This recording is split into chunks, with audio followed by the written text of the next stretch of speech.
નમસ્તે વિદ્યાર્થી મિત્રો, આગળ જોઈએ આપણે હવે આમાં આપણે છેલ્લે રેડિયો એક્ટિવિટી વિશે ટૂંકનો ભણી ગયા બરાબર. રેડિયો એક્ટિવિટી શું છે એની માહિતી આપણે મેળવી ગયા અને એના પરથી જ હવે આગળના બધા પ્રશ્નો આપણે ભણીશું.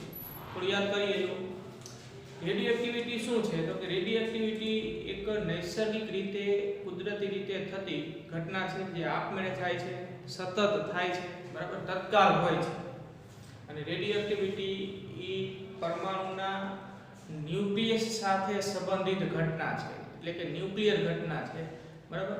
અને રેડિયો એક્ટિવિટી એ કેવા તત્વોના પરમાણુમાં જોવા મળે છે તો કે જે તત્વોના પરમાણુ કે પરમાણુના ન્યુક્લિયસ બરાબર અસ્થાયી હોય છે, એ સ્થાયિત્વ મેળવવાના પ્રયત્ન સ્વરૂપે પોતાનામાંથી આવા અદ્રશ્ય વિકિરણોનું ઉત્સર્જન કરે છે. અને એ અદ્રશ્ય વિકિરણોને જ રેડિયોએક્ટિવ વિકિરણો આપણે કીધું અને આ ઘટનાને રેડિયો એક્ટિવિટી કહેવાય. અને જે તત્વો બરાબર આ ઘટના દર્શાવે છે એને આપણે રેડિયોએક્ટિવ તત્વો કહીશું. જેમ કે યુરેનિયમ છે, થોરિયમ છે, એક્ટિનિયમ છે, પોલોનિયમ છે, રેડિયમ છે બરાબર. આ બધા ભારે તત્વો એ એના ન્યુક્લિયસ અસ્થાયી હોય છે. અસ્થાયી કેમ હોય છે તો એ આપણે જોઈ ગયા કે એના ન્યુક્લિયસમાં પ્રોટોન વચ્ચે ઉદ્ભવતું કુલંબી અપાકર્ષણ બળ અને ન્યુક્લિયર વચ્ચે ઉદ્ભવતું સ્ટ્રોંગ ન્યુક્લિયર બળ વચ્ચે સંતુલન હોતું નથી અને તેથી અસ્થાયી હોય છે. અસ્થાયી હોવાથી એ સ્થાયિત્વ મેળવવાનો પ્રયત્ન કરશે અને એ સ્થાયિત્વ મેળવવાના પ્રયત્ન સ્વરૂપે પોતાનામાંથી અદ્રશ્ય એવા વિકિરણોનું ઉત્સર્જન કરે છે. એને આપણે રેડિયો એક્ટિવિટી કહીશું. તત્વો એટલે એ જે તત્વો છે એ રેડિયો એક્ટિવ તત્વો કહેવાય. ઉત્સર્જાતા વિકિરણોને આપણે કહીશું રેડિયો એક્ટિવ વિકિરણ બરાબર.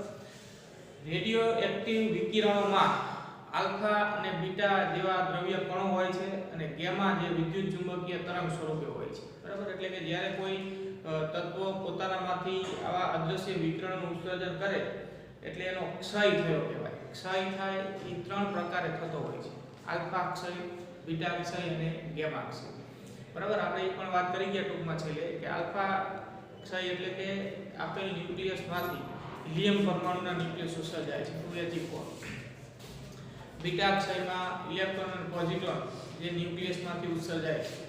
અને ગેમા ક્ષય એટલે કે ઊંચી ઊર્જા ધરાવતું ફોટોન કે વિદ્યુત ચુંબકીય તરંગ ઉત્સર્જાય છે બરાબર. તો આપેલ રેડિયોએક્ટિવ તત્વોમાં આલ્ફા, બીટા કે ગેમા ક્ષય જોવા મળતું હોય છે. અને હવે આપણે આ રેડિયોએક્ટિવ નમૂનાના ક્ષય દરમિયાન બરાબર એમાં કયા નિયમનું પાલન થાય છે એ રેડિયોએક્ટિવ ક્ષયનો નિયમ લખીશું અને એ નિયમ આપણે તારવીશું બરાબર. રેડિયોએક્ટિવ ક્ષયનો નિયમ શું છે એ પહેલા જોઈએ અને ત્યારબાદ એ નિયમ આપણે તારવી પણ શકીશું.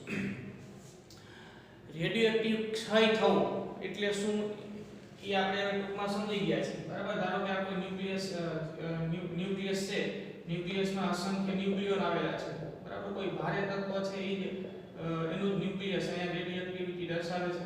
જેમ કે યુરેનિયમનું ન્યુક્લિયસ છે ધારો કે બરાબર, તેમાં અસંખ્ય એના ન્યુક્લિયોન છે.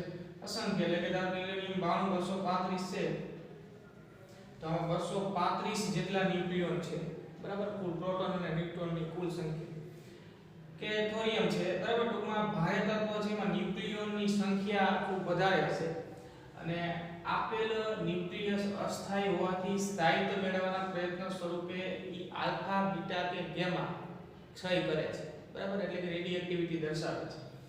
તો આમાંથી આલ્ફા ક્ષય થાય, બીટા ક્ષય થાય કે ગેમા ક્ષય થાય એ દરમિયાન બરાબર. એ તો જેવું તત્વ એ મુજબ આલ્ફા અને બીટા ક્ષય માત્ર આલ્ફા ક્ષય થતું હોય કે માત્ર બીટા ક્ષય થતું હોય કે આલ્ફા અને બીટા બે ક્ષય સંયુક્તપણે થતા હોય. અને બરાબર આ પ્રક્રિયા દરમિયાન ઊંચી ઊર્જા ધરાવતા વિદ્યુત ચુંબકીય તરંગો એટલે કે ફોટોન એને આપણે ગામા કિરણો કહીશું એનું પણ ઉત્સર્જન થતું હોય. એ પછી કયું તત્વ છે, કયા તત્વનું ન્યુક્લિયસ છે એના પ્રકાર પર આધાર રાખે કે એમાં કયું ક્ષય થતું હોય. હવે ક્ષય થવો એના માટે બીજો શબ્દ પણ વપરાય છે કે આપેલ ન્યુક્લિયસનું શું થાય છે વિભંજન બરાબર. આ યુરેનિયમ 92 235 નું ન્યુક્લિયસ છે તો આમાં આલ્ફા, બીટા કે ગેમા ક્ષય થાય એટલે આ ન્યુક્લિયસનું વિભંજન થયું તેમ કહેવાય બરાબર. વિભંજન થવું તે આપેલ ન્યુક્લિયસનો ક્ષય થવો વાત બે એક જ છે એટલે આપણે અહીંયા શબ્દ વિભંજન પણ વાપરીશું બરાબર. તો આવી રીતે કોઈ પણ ભારે તત્વ વિભંજિત થાય એમાંથી આલ્ફા, બીટા કે ગેમાનું ક્ષય થાય એટલે કે એનું વિભંજન થાય અને વિભાજન થાય એ દરમિયાન આપેલ ન્યુક્લિયસ નો જે પ્રકાર છે એ પ્રકાર પણ બદલાય. જેમ કે આમાં કુલ 92 પ્રોટોન હતા એટલે યુરેનિયમનું ન્યુક્લિયસ હતું. હવે આમાંથી આલ્ફા ક્ષય દરમિયાન ધારો કે 2 પ્રોટોન ઓછા થઈ ગયા, તો હવે 2 પ્રોટોન ઓછા થઈ ગયા એટલે આ 92 ના કેટલા થઈ ગયા છે 90. તો એનો અર્થ કે એનો પરમાણુ ક્રમાંક 92 એટલે હવે 90 થઈ ગયો. પરમાણુ ક્રમાંક બદલાઈ જાય એટલે એનો પ્રકાર પણ બદલાઈ જાય એટલે યુરેનિયમનું ન્યુક્લિયસ શામાં રૂપાંતરિત થઈ જાય જોઈએ. બરાબર. એટલે વિભાજન દરમિયાન આપેલ ન્યુક્લિયસમાં રહેલા પ્રોટોનની સંખ્યા બદલાય આલ્ફા ક્ષય દરમિયાન, બરાબર, બીટા ક્ષય દરમિયાન. તો પ્રોટોનની સંખ્યા બદલવાથી આપેલ ન્યુક્લિયસનો પ્રકાર એ બદલાઈ જશે. કેમ કે પ્રોટોનની સંખ્યા છે ન્યુક્લિયસમાં ઈ જ એનો પ્રકાર સૂચવે, ઈ જ એનો પરમાણુ ક્રમાંક કહેવાય. જ્યારે આમાં 92 પ્રોટોન હતા એટલે યુરેનિયમનું ન્યુક્લિયસ હતું. એમાંથી ધારો કે વિભાજન દરમિયાન 2 પ્રોટોન ઓછા થયા તો હવે 90 થઈ ગયા, તો એનો અર્થ કે હવે થોરિયમનું ન્યુક્લિયસ થઈ જાય. બરાબર. તો આ રીતે વિભાજન થાય દરમિયાન ન્યુક્લિયસનો પ્રકાર પણ બદલાય. હજી આપણે આગળ આ પ્રક્રિયા જોશું. ટૂંકમાં અહીંયા ફક્ત આટલું ધ્યાનમાં રાખો કે કોઈ ન્યુક્લિયસ ની અંદરથી આલ્ફા, બીટા કે ગામા ક્ષય થાય એ દરમિયાન એનું શું થશે? વિભાજન. વિભાજન થાય દરમિયાન તત્વનો પ્રકાર પણ બદલી શકે. બરાબર. તો વિભાજનનો અર્થ આવો થાય કે આલ્ફા, બીટા, ગામા ક્ષય થાય એ આપેલ ન્યુક્લિયસનું શું થયું કહેવાય? વિભાજન. તો હવે આ જે વિભાજન છે કે જે ન્યુક્લિયસોનું ક્ષય થાય છે રેડિયોએક્ટિવિટી દરમિયાન એ આ નિયમને અનુસરે છે. બરાબર. આપણે અહીંયા રેડિયોએક્ટિવ ક્ષયનો નિયમ લખ્યો છે અને ત્યારબાદ એને આપણે તારવીએ. એટલે એવું છે, જો આ નિયમ ધ્યાનમાં રાખો પહેલા કે આલ્ફા, બીટા કે ગામા ક્ષય પામતા કોઈ રેડિયોએક્ટિવ નમૂનામાં, બરાબર, કોઈ પણ રેડિયોએક્ટિવ નમૂનો છે, કોઈ પણ રેડિયોએક્ટિવ નમૂનો વિચારો કે જેમાં એના અસંખ્ય ન્યુક્લિયસો આવેલા છે. જેમ કે અહીં પાત્રમાં અસંખ્ય યુરેનિયમના ન્યુક્લિયસો આવેલા છે. બરાબર. આ બધા જ ન્યુક્લિયસો અસ્થાયી છે અને રેડિયોએક્ટિવિટી દર્શાવે છે. તો રેડિયોએક્ટિવ નમૂનામાં એવું જણાયું કે એકમ સમયમાં ક્ષય કે વિભાજન પામતા ન્યુક્લિયસની સંખ્યા, એકમ સમયમાં ક્ષય કે વિભાજન પામતા ન્યુક્લિયસની સંખ્યા તે સમયે નમૂનામાં રહેલા અવિભાજિત ન્યુક્લિયસની કુલ સંખ્યાના સમપ્રમાણમાં હોય છે. બરાબર. આ રેડિયોએક્ટિવ ક્ષયનો નિયમ છે. આપણે આ નિયમ તારવીએ એટલે તમને ખ્યાલ આવશે. થતું શું હોય જો, બરાબર, ધારો કે આ એક પાત્રમાં યુરેનિયમનો નમૂનો ભર્યો છે. ધારો કે સમજવા માટે આ પાત્રમાં યુરેનિયમના 100 ન્યુક્લિયસો કે 100 પરમાણુ આવેલા છે. તો હવે જેમ જેમ સમય પસાર થતો જાય તેમ તેમ આ ન્યુક્લિયસનું વિભાજન થતું જાય. 100 ન્યુક્લિયસનું એક જ સાથે વિભાજન નહીં. બરાબર. આપણે સમજવા માટે 100 લીધા છે. જો કે કોઈ નમૂનામાં યુરેનિયમના અસંખ્ય પરમાણુ હોય અને અસંખ્ય ન્યુક્લિયસો આવેલા છે, એનું જેમ જેમ સમય પસાર થાય તેમ તેમ વિભાજન થતું જાય. વિભાજન એક સાથે બધા જ ન્યુક્લિયસોનું એક સાથે વિભાજન થતું નથી. ધારો કે સમજવા માટે આપણે આ પાત્રમાં 100 ન્યુક્લિયસ છે યુરેનિયમના અને એ બધા જ અસ્થાયી છે અને બધા જ સ્થાયિત્વ મેળવવાનો પ્રયત્ન કરે છે, પણ બધા જ એક જ સાથે વિભાજન નહીં પામે. બરાબર. આ વિભાજનની ક્રિયા ક્રમશઃ હોય છે કે જેમ જેમ સમય પસાર થતો જાય તેમ તેમ આ નમૂનામાં રહેલા ન્યુક્લિયસોનું ક્રમશઃ વિભાજન થતું જાય. વિભાજન થતું જાય. ધારો કે અમુક સમયગાળા બાદ 10 ન્યુક્લિયસોનું વિભાજન થઈ ગયું આ નમૂનામાંથી. 10 ન્યુક્લિયસનું વિભાજન થઈ ગયું તો આ નમૂનામાં અવિભાજિત ન્યુક્લિયસની સંખ્યા કેટલી હોય કે 90. 10 નું વિભાજન થઈ ગયું એટલે કે 10 ન્યુક્લિયસોએ આલ્ફા, બીટા કે ગામા ક્ષય કર્યું એટલે એનું વિભાજન થયું. તો બાકીના હજી 90 એવા છે કે જેનું હજી વિભાજન થવાનું બાકી છે. જેમ જેમ સમય પસાર થતો જાય તેમ તેમ ક્રમશઃ આ નમૂનામાં રહેલા આવા અસ્થાયી કે અસ્થિર રેડિયોએક્ટિવ તત્વના ન્યુક્લિયસોનું વિભાજન થતું જાય. એટલે વિભાજન પામતા ન્યુક્લિયસોની સંખ્યા સમય સાથે વધતી જાય અને સામે અવિભાજિત ન્યુક્લિયસોની સંખ્યા સમય સાથે ઘટતી જાય. સમજો સાચી વાત? જેમ જેમ વિભાજન થતું જાય તેમ તેમ અવિભાજિત ન્યુક્લિયસોની સંખ્યા શું થતી જાય? ઘટતી જાય. ધારો કે કોઈ સમયગાળા બાદ 10 ન્યુક્લિયસોનું વિભાજન થઈ ગયું તો આમાં અવિભાજિત ન્યુક્લિયસની સંખ્યા કેટલી હોય તો કે 90. કુલ 100 હતી. તમે જે ક્ષણે અવલોકનની શરૂઆત કરી ત્યારે આમાં કુલ 100 અવિભાજિત હતા.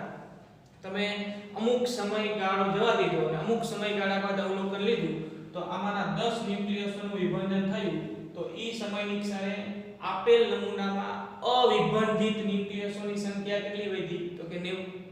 હજી સમયગાળો પસાર થતો જાય તેમ તેમ વધુ ને વધુ વિભાજન થતું જાય જેમ વિભાજન વધતું જાય તેમ તેમ અવિભાજિત ન્યુક્લિયસોની સંખ્યા ઘટતી જાય. બરાબર? એટલે આ રીતે વિભાજન થતું હોય તો આ જે સંબંધ છે એ વિભાજન પામતા ન્યુક્લિયસોની સંખ્યા અથવા તો એકમ સમયમાં અથવા વિભાજન પામતા ન્યુક્લિયસની સંખ્યા અને તે ક્ષણે આપેલ નમૂનામાં રહેલા અવિભાજિત ન્યુક્લિયસોની સંખ્યા આ બે વચ્ચેનો ચોક્કસ સંબંધ છે. અને એ સંબંધ જ આપણે રેડિયોએક્ટિવ ક્ષયનો નિયમ કહીશું. એ સંબંધ અહીં લખેલો છે અને એ પ્રમાણે આપણે આગળ વધીશું. ધારો કે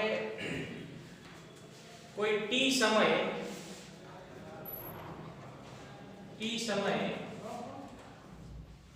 આપેલ રેડિયોએક્ટિવ નમૂનામાં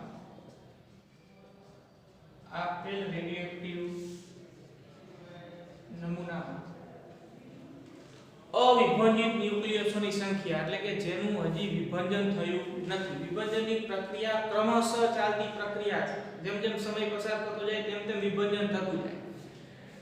કોઈ t સમયે તમે કોઈ રેડિયોએક્ટિવ નમૂનાનું અવલોકન કરો છો તો t સમયે આપેલ રેડિયોએક્ટિવ નમૂનામાં અવિભાજિત ન્યુક્લિયસોની સંખ્યા જેનું વિભાજન થયું નથી, તેને હજી આલ્ફા બીટા કે ગામા ક્ષય સ્વરૂપે કોઈ રેડિયોએક્ટિવ વિકિરણનું ઉત્સર્જન કર્યું નથી. બરાબર? આપેલ નમૂનામાં અવિભાજિત ન્યુક્લિયસોની સંખ્યા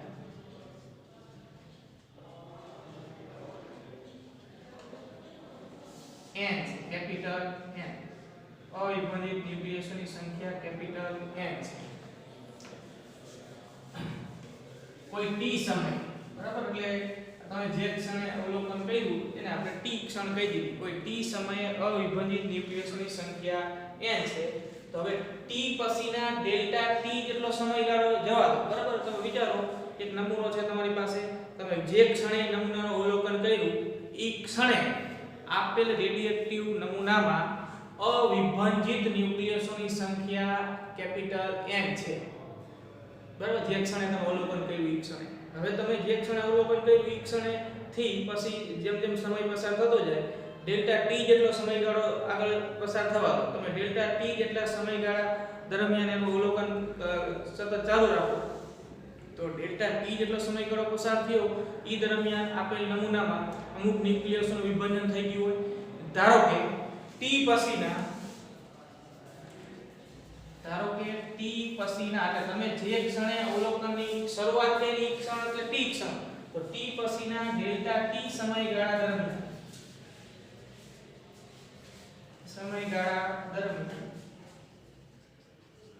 ડેલ્ટા n ન્યુક્લિયસોનું વિભાજન થતું હોય. ડેલ્ટા n ન્યુક્લિયસોનું વિભાજન થતું હોય. બરાબર?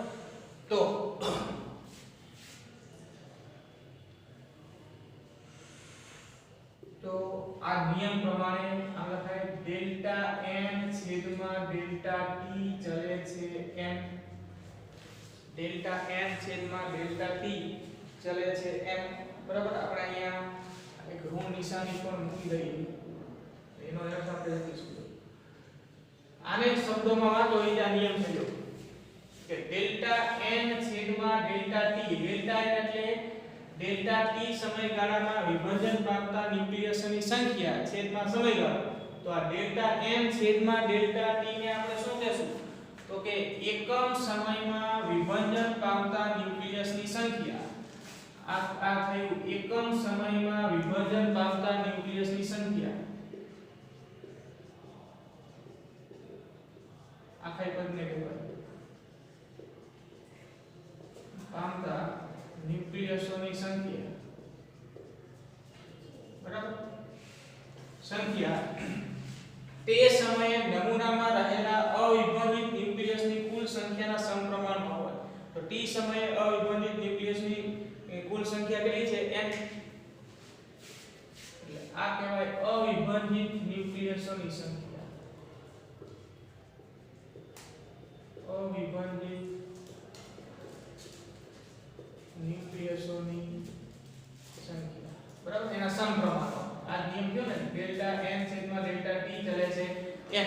હવે આ ઋણ નિશાનીનો અર્થ શું થાય? તો તો કે ઋણ નિશાનનો અર્થ એવો થાય કે જેમ જેમ સમય પસાર થાય તેમ તેમ વિભાજન થતું જાય. આપેલ નમૂનામાં જેમ જેમ સમય પસાર થતો જશે તેમ તેમ વિભાજન થતું જશે અને વિભાજન જેમ જેમ થતું જાય તેમ આપેલ નમૂનામાં અવિભાજિત ન્યુક્લિયસોની સંખ્યા n માં શું થતો જાય? ઘટાડો.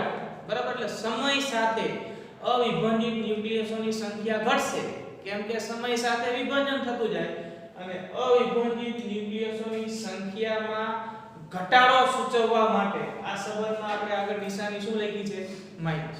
બરાબર. ઋણ નિશાની એવું સૂચવે છે કે સમય પસાર થાય તેમ અવિભાજિત ન્યુક્લિયસોની સંખ્યા ઘટે છે.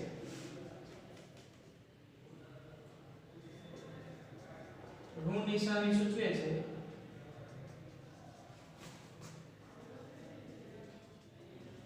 કે જેમ સમય પસાર થાય તેમ અવિભાજિત ન્યુક્લિયસોની સંખ્યા ઘટશે.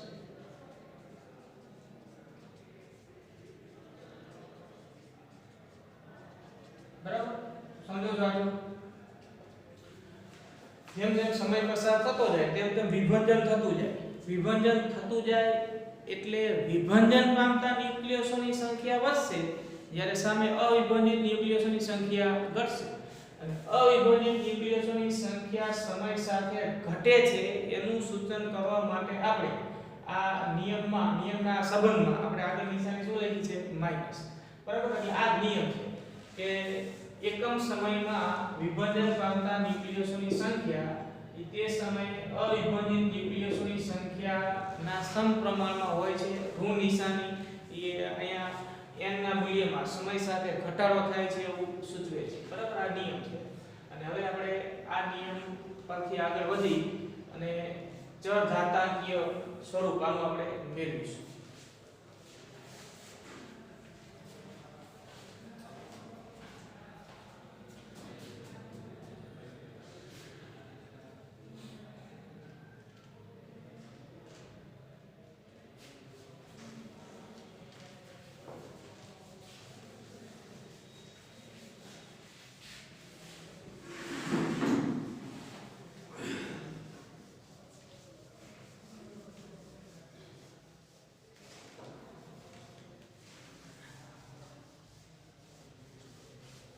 જો આગળ વધીએ કે આ આપણે સપ્રમાણતા નિશાની દૂર કરી એટલે કોઈ અચળાંક મૂકવાનો થાય.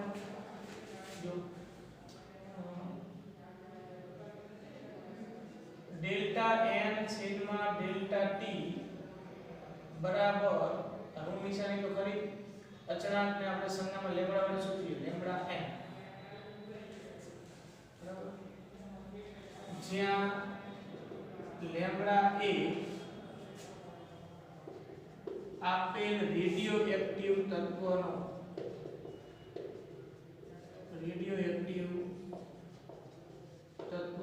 ક્ષય નિયતાંક શું કહેવાય?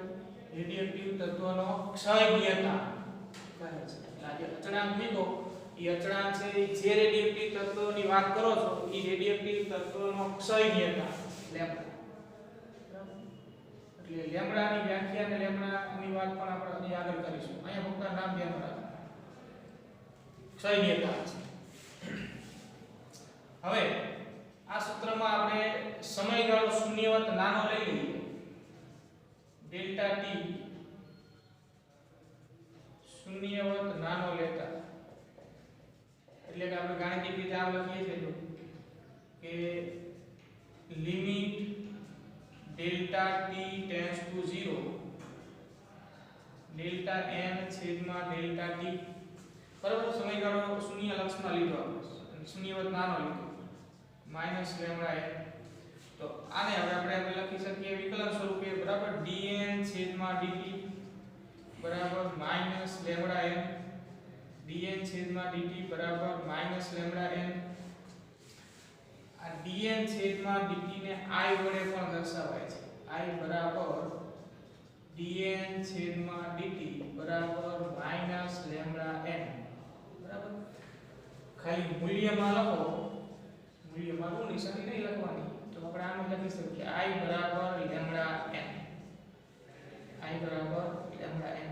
લેમ્બડા ક્ષય નિયતાંક છે અને I આપણે કોના સ્થાને લખ્યું તો કે dn છેદમાં dt તો dn છેદમાં dt ને આપણે શું કહેશું તો કે આપેલ રેડિયેટિવ તત્વના વિભંજનનો દર બરાબર વિકલન સ્વરૂપે થઈ ગયું ને dn છેદમાં dt તો dn એટલે આપેલ સૂક્ષ્મ સમયગાળામાં dt જેટલા સૂક્ષ્મ સમયગાળામાં વિભંજન પામતા ન્યુક્લિયસની સંખ્યા અને dt સૂક્ષ્મ સમયગાળો અને dn છેદમાં dt આ સંપૂર્ણ પદને આપણે વાંચીશું આપેલ રેડિયેટિવ તત્વના વિભંજનનો દર એનો ક્ષય દર અથવા તો વિભંજનનો દર એને જ આપણે આપેલ રેડિયેટિવ તત્વની શું કહેશું એક્ટિવિટી અને એના માટેની સંજ્ઞા આપણે I પણ લખી શકીશું ઘણી વખત R સંજ્ઞા લખેલી હોય છે R કે I વડે એક્ટિવિટીને દર્શાવાય છે આપણે અહીંયા I સંજ્ઞા આપી છે બરાબર લખીએ જો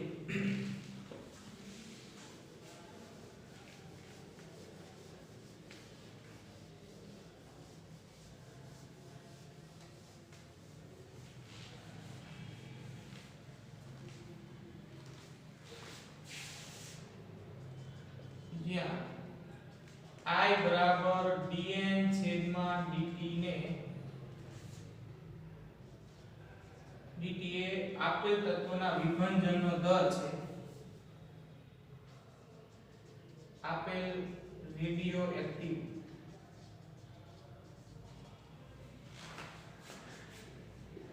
નમૂનાનો વિભંજનનો દર છે વિભંજનનો દર અથવા એને ક્ષય દર એવું કહેવાય તેને આપેલ નમૂનાની એક્ટિવિટી કહેવાય નમૂનો એટલે આપેલ રેડિયેટિવ નમૂના આપેલ નમૂનાની એક્ટિવિટી કહે છે I બરાબર દર્શાવીશું બરાબર એક્ટિવિટી શબ્દ જ્યારે હવે આવે એનો અર્થ કે આપેલ રેડિયેટિવ નમૂનાના વિભંજનનો દર એકમ સમયમાં થતું વિભંજન અથવા વિભંજનનો દર અથવા ક્ષય જેને આપેલ રેડિયેટિવ નમૂનાની એક્ટિવિટી કહેવાય બરાબર એટલે આપણે આ dn છેદમાં dt ને I વડે પણ દર્શાવી શકીએ ઋણ નિશાનીનો અર્થ આપણે આગળ કરી ગયા ખાલી મૂલ્યમાં લખો તો ઋણ નિશાની ન લખો તો I બરાબર લેમ્બડા n પણ લખી શકાય બરાબર હવે જુઓ કે dn છેદમાં dt બરાબર માઈનસ લેમ્બડા n બરાબર આ લેમ્બડા છે ઈ અહીંયા આપેલ તત્વનો ક્ષય નિયતાંક છે હવે આ n ના છેદમાં લઈએ તો dn છેદમાં n અને dt ના અંશમાં લઈએ તો લેમ્બડા અહીંયા છે એટલે માઈનસ લેમ્બડા dt બરાબર હવે આપણે આ સૂત્રને સંકલન કરી આગળ વધારવું છે ચોક્કસ લિમિટમાં જેમ કે ધારો કે t બરાબર 0 સમયે અવિભાજિત ન્યુક્લિયસની સંખ્યા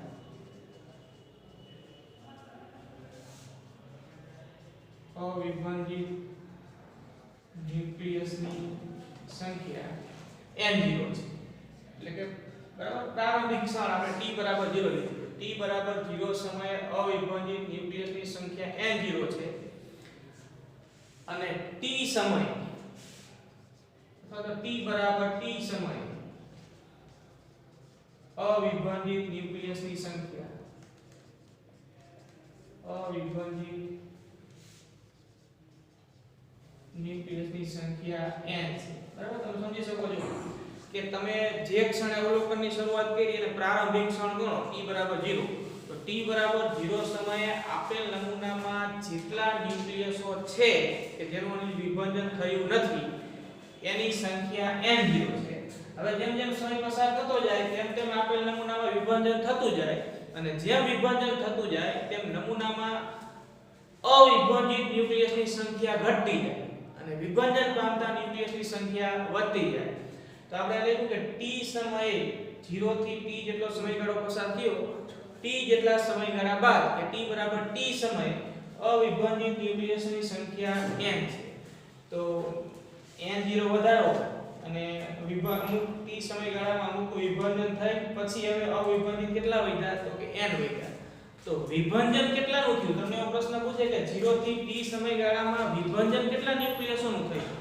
તો કે n0 n જેટલા ન્યુક્લિયસોનું વિભંજન થયું. 0 સમયે n0 અવિભાજિત હતા અને t સમયે n અવિભાજિત છે. તો 0 થી t સમયગાળામાં વિભંજન થયું કેટલાનું? તો કે n0 n જેટલા ન્યુક્લિયસો. બરાબર. તો હવે આ સૂત્રને આપણે આગળ વધારીએ લિમિટ લઈને અને આપણે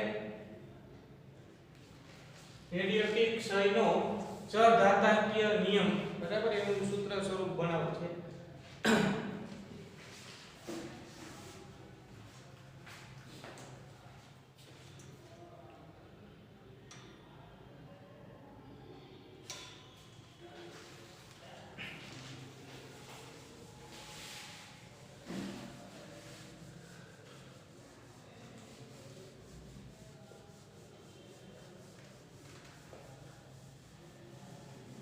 જો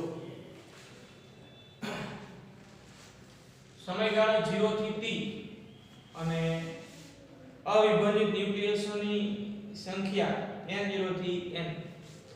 આપણે આ સૂત્ર છે એને બે બાજુ લિમિટ લઈ લઈએ તો આમ લખાય કે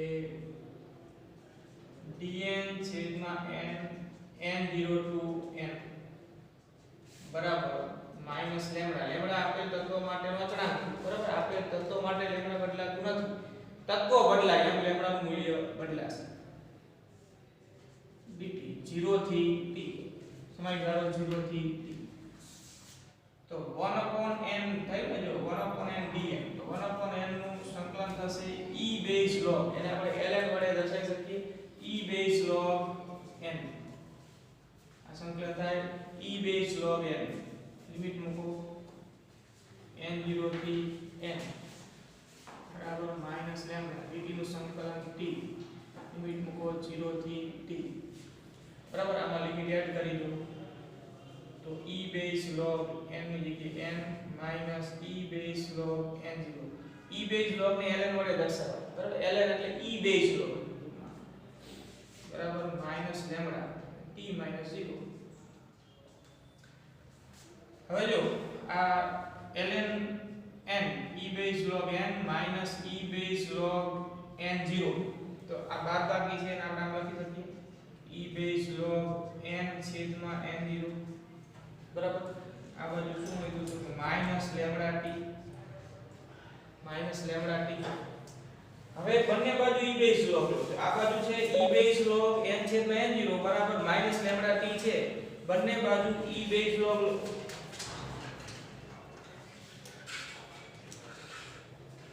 બંને બાજુ e બેઝ log લેતા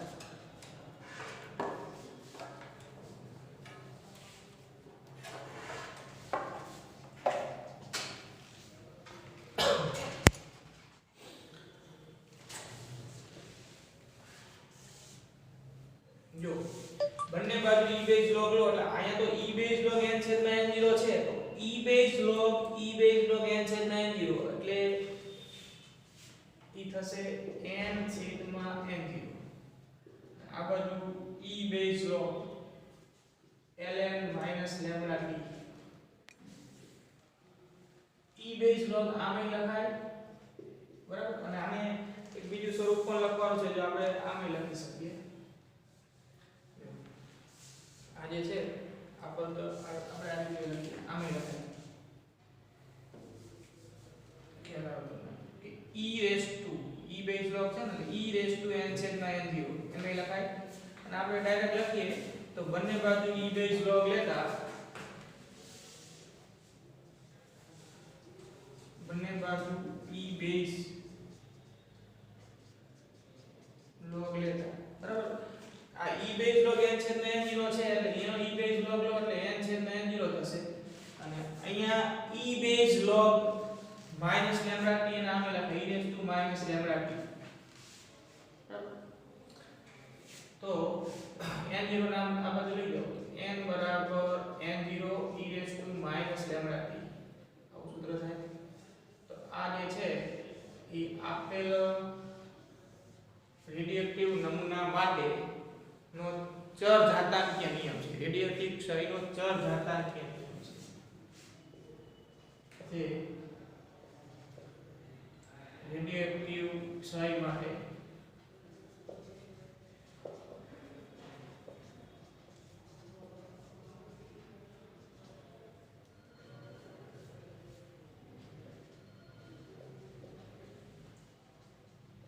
સઘાતાંકીય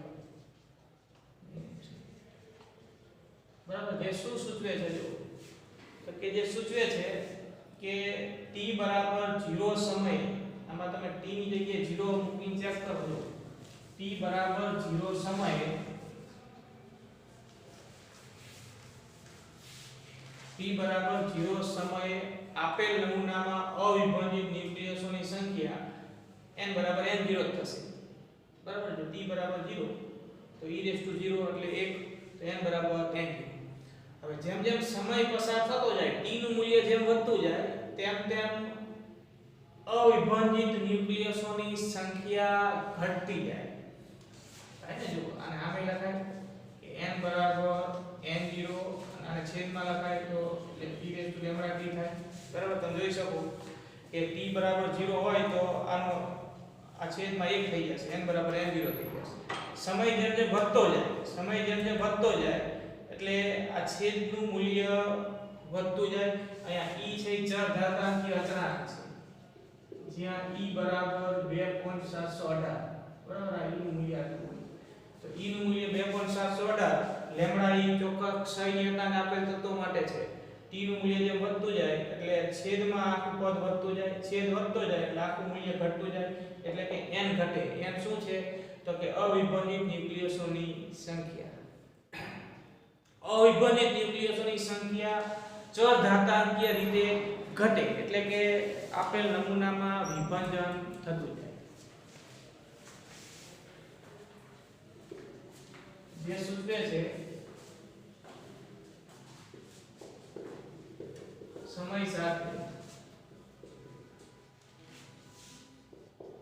સમય સાથે આપેલ નમૂનામાં આપેલ રેડિયોએક્ટિવ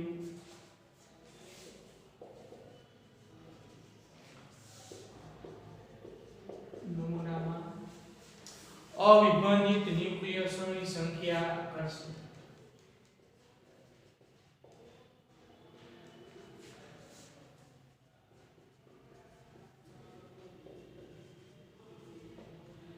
સંખ્યા ચર ઘાતાંકીય રીતે ઘટશે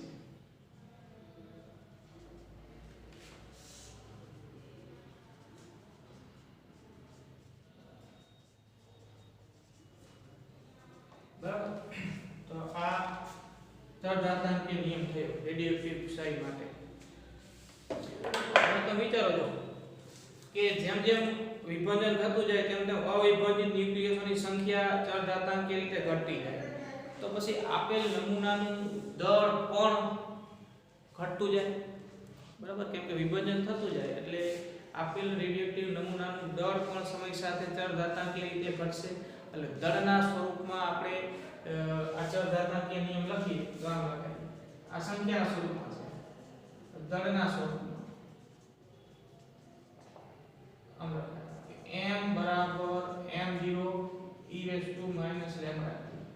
જ્યાં m0 એટલે t બરાબર 0 સમયે આપેલ રેડિયોએક્ટિવ નમૂનાનું દળ અને m એટલે t સમય રેડિયોએક્ટિવ નમૂનાનું દળ તો વિભાજન થતું જાય એમ દળ પણ સમય સાથે ચર ઘાતાંકીય રીતે ઘટશે બરાબર અને એક્ટિવિટીના સ્વરૂપમાં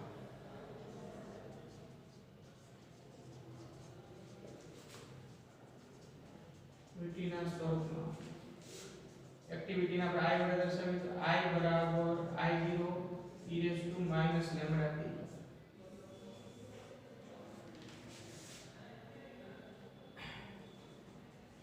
ચર ઘાતાંકીય નિયમ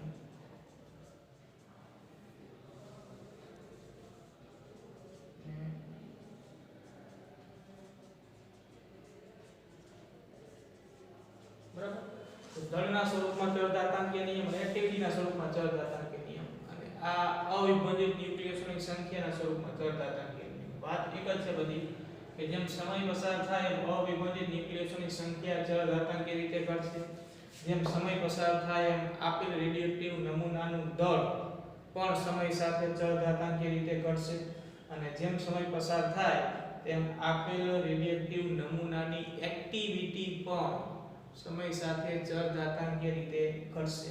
બરાબર, આપણે આગળ પણ વાત કરી ને કે પ્રારંભમાં આપેલ નમૂનામાં અવિભાજિત ન્યુક્લિયસોની સંખ્યા વધારે હોય. આપણે સૂત્ર લખ્યું છે હમણાં કે એક્ટિવિટી I ચાલે છે -λn. બરાબર, તો આ n પ્રારંભમાં અવિભાજિત ન્યુક્લિયસોની સંખ્યા વધારે તો એક્ટિવિટી પણ વધારે. જેમ જેમ સમય પસાર થતો જાય તેમ તેમ અવિભાજિત ન્યુક્લિયસોની સંખ્યા ઘટતી જાય અને તેમ તેમ એની એક્ટિવિટી પણ ઘટતી જાય. ઘટાડો ચરઘાતાંકીય રીતે હોય છે. એટલે આ ત્રણ સૂત્રો અગત્યના છે એ આપેલ રેડિયેટિવ નમૂના માટે. તેમાં રહેલા અવિભાજિત ન્યુક્લિયસોની સંખ્યાના સ્વરૂપમાં, એના દળના સ્વરૂપમાં અને એની એક્ટિવિટીના સ્વરૂપમાં ચરઘાતાંકીય નિયમ સૂચવે છે. અને આ ત્રણેય સૂત્રનો અર્થ એવો છે કે રેડિયેટિવ નમૂનામાં અવિભાજિત ન્યુક્લિયસોની સંખ્યા પણ સમય સાથે ચરઘાતાંકીય રીતે ઘટશે. રેડિયેટિવ નમૂનાનું દળ પણ સમય સાથે ચરઘાતાંકીય રીતે ઘટશે.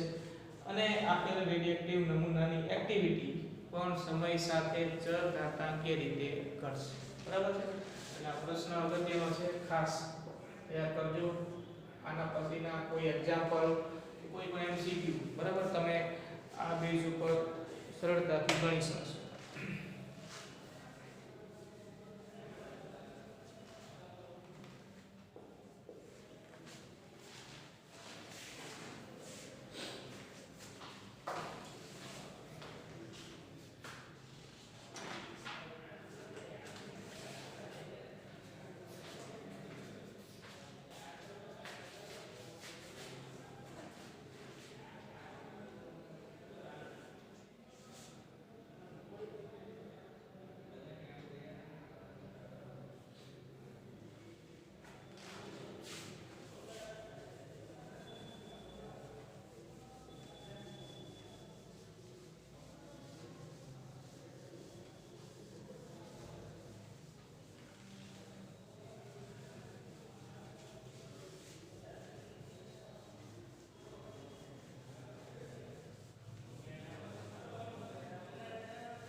બરાબર, હવે આપણી પાસે જો આ સૂત્રો છે એના પરથી આપણે આલેખ સરળતાથી દોરી શકીએ કે આપેલ રેડિયેટિવ નમૂના માટે અવિભાજિત ન્યુક્લિયસોની સંખ્યા n વિરુદ્ધ સમયનો આલેખ દોરો અને આલેખની લાક્ષણિકતાના બે મુદ્દા જણાવો.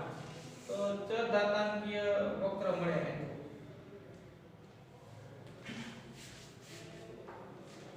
અવિભાજિત ન્યુક્લિયસોની સંખ્યા વિરુદ્ધ સમયનો આલેખ. બરાબર, આ સમય છે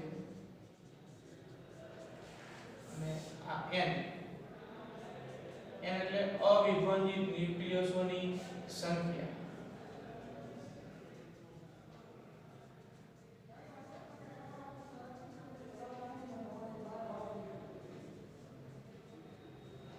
બરાબર, તો સૂત્ર છે આપણી પાસે n બરાબર n0 e λt. ચરઘાતાંકીય નિયમ. આ સૂત્ર એવું સૂચવે છે કે સમય પસાર થાય તેમ તેમ અવિભાજિત ન્યુક્લિયસોની સંખ્યા સમય સાથે ચરઘાતાંકીય રીતે ઘટે. ચરઘાતાંકીય રીતે ઘટાડો આ રીતે હોય. જેમ કે આ t બરાબર 0 થયો હોય, t બરાબર 0 સમયે n બરાબર n0 અહીંયા 0 મૂકી દો. આ 0 મૂકો તો આખું 1 થઈ જાય. t બરાબર 0 માટે n બરાબર n0 થઈ જાય કેમ કે e raise to minus lambda ગુણ્યા 0 અને e રેઝ ટુ 0 એટલે e રેઝ ટુ 0 એટલે 1 તો n બરાબર n0. ટૂંકમાં t બરાબર 0 માટે n બરાબર n0. હવે જેમ જેમ સમય પસાર થતો જાય તેમ તેમ એનું મૂલ્ય ઘટતું જાય ચરઘાતાંકી રીતે. આલેખ આ રીતે આગળ વધે. બરાબર, આ આલેખ એવું સૂચવે છે એની લાક્ષણિકતા લખી રહી છે.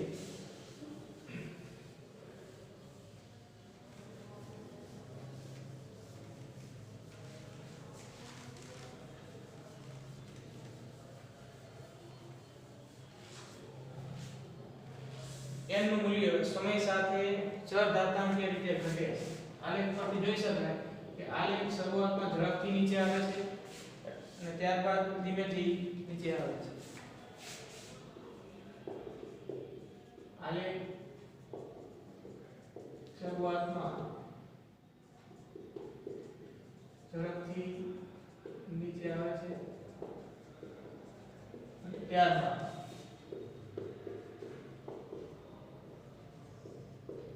ધીમેથી નીચે આવે છે. બરાબર, એટલે આપણે આ આલેખ પર જે દેખાય જેનો અર્થ શું થાય તો કે પ્રારંભમાં ઓછા સમયમાં વધુનું વિભાજન થાય, ત્યારબાદ પછી વધુ સમયમાં ઓછાનું વિભાજન થાય. એટલે પ્રારંભમાં વિભાજન પામતા ન્યુક્લિયસોની સંખ્યા વધુ હોય એટલે વિભાજન વધારે થાય. એટલે કે પ્રારંભમાં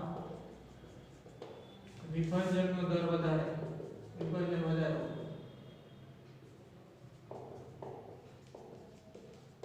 ત્યારબાદ વિભાજન ધીમું પડે છે.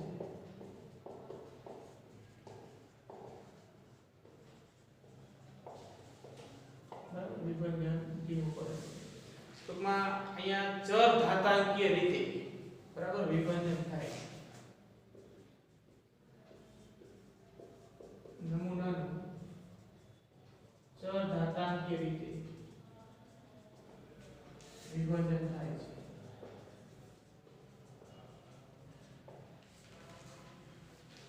આ વક્રને ચરઘાતાંકીય વક્ર કહેવાય. બરાબર, આને આપણે કહેશું આપેલ રેડિયેટિવ નમૂના માટે ચરઘાતાંકીય વક્ર આલેખ.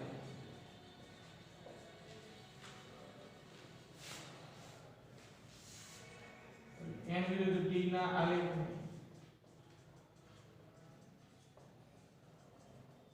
ચરઘાતાંકીય વક્ર પણ કહે છે. ચરઘાતાંકીય વક્ર કહે છે. બરાબર, આપણે રેડિયેટિવ નમૂના માટે વિભાજિત અવિભાજિત ન્યુક્લિયસની સંખ્યા વિરુદ્ધ સમયના આલેખને આપણે ચરઘાતાંકીય વક્ર પણ કહીશું. અને બીજી વાત જો આલેખમાં તમે અહીંયા જુઓ કે શરૂઆત અહીંથી થાય છે એટલે કે t બરાબર 0 સમયે અવિભાજિત ન્યુક્લિયસની સંખ્યા n બરાબર n0.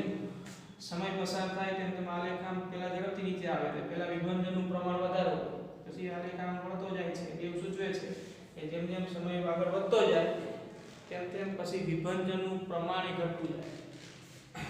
આલેખ ક્યારેય આ સમય અક્ષને અડી નથી જતો. આ સમય અક્ષને ટચ નથી થયો આલેખ અને તમે આમ અનંત સમય સુધી જાઓ તો પણ ક્યારેય આલેખ આ સમય અક્ષને અડકી નહીં જાય. જો આલેખ આ સમય અક્ષને અડકી જયેલો તમે દોરો તો આલેખ ખોટો ગણાશે. બરાબર, તમે એનું અર્થઘટન કરો છો. તમે ધારો કે આલેખને આમ દોરી દો, આમ દોરી દો તો આનો અર્થ શું થયો?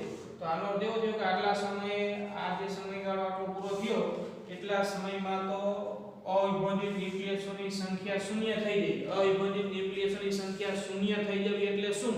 તો કે આપેલ નમૂનાનું સંપૂર્ણ વિભાજન થઈ ગયું. આપેલ નમૂનાનું હવે કંઈ અસ્તિત્વ છે જ નહીં. પણ એવું ક્યારેય શક્ય નથી બનતું. બરાબર, એટલે આ આલેખ ક્યારેય સમય અક્ષને ટચ નહીં થાય. અનંત સમય સુધી તમે અહીંથી જાઓ ને તો એ આલેખ આ સમય અક્ષને ટચ નથી થતો. એનો અર્થ કે ક્યારેય આપેલ રેડિયેટિવ નમૂનાનું સંપૂર્ણપણે ક્ષય નથી થતો. બરાબર, આલેખ ટચ નથી થતો એનો અર્થ કે આટલા સમયગાળા બાદ આપણે અહીંયા વિચારો, ધારો કે આ સમયગાળા વિચારો તો એમાં અવિભાજિત ન્યુક્લિયસની સંખ્યા કંઈક તો છે જ. બરાબર, એટલે કે આપેલ નમૂનાનું ક્યારેય 100% સંપૂર્ણ વિભાજન થતું નથી. કંઈક તો બાકી રહી જાય. એટલે ક્યારેય ચરધાર્તાંકીય વક્ર સમય અક્ષને અડકશે નહીં.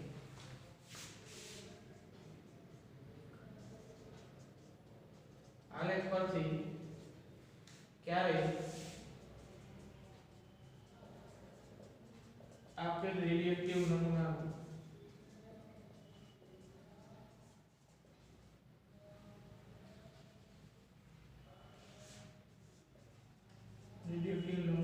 સંપૂર્ણ ક્ષય થતો નથી. સંપૂર્ણ ક્ષય કે સંપૂર્ણ વિભાજન થતું નથી. બરાબર? એટલે આલેખ ક્યારે સમય અક્ષને અટકશે નહીં. આલેખ જો સમય અક્ષને અટકી જાય તો એનો અર્થ કેટલા સમયગાળા બાદ બધાનું વિભાજન થઈ ગયું, અવિભાજિત ન્યુક્લિયસની સંખ્યા શૂન્ય થઈ ગઈ, આખો નમૂનો જ વિભાજન પામી ગયો. પણ એવું ક્યારેય શક્ય બનતું નથી. કોઈ પણ રેડિયોએક્ટિવ તત્વ ક્યારેય સંપૂર્ણપણે વિભાજન પામતું નથી. બરાબર? વિભાજનની પ્રક્રિયા છે એ અનંત સમય સુધી આમ ચાલ્યા કરે તોય આપેલ નમૂનાનું ક્યારેય સંપૂર્ણ વિભાજન થશે નહીં. એટલે આ ચરધાર્તાંકીય વક્ર ક્યારેય સમય અક્ષને અડકશે નહીં. બરાબર? એટલે એ મુદ્દો પણ આપણે લખી દેવાનો કે આલેખ પરથી ક્યારેય આપેલ રેડિયોએક્ટિવ નમૂનાનું સંપૂર્ણ વિભાજન કે ક્ષય થતું નથી. બરાબર છે? તો હવે આ ચરધાર્તાંકીય નિયમ તૈયાર કરી રાખો અને આના પરથી હવે આપણે આગળ વાત કરીશું આવતીકાલે. આજે આને પૂરું કરીશું.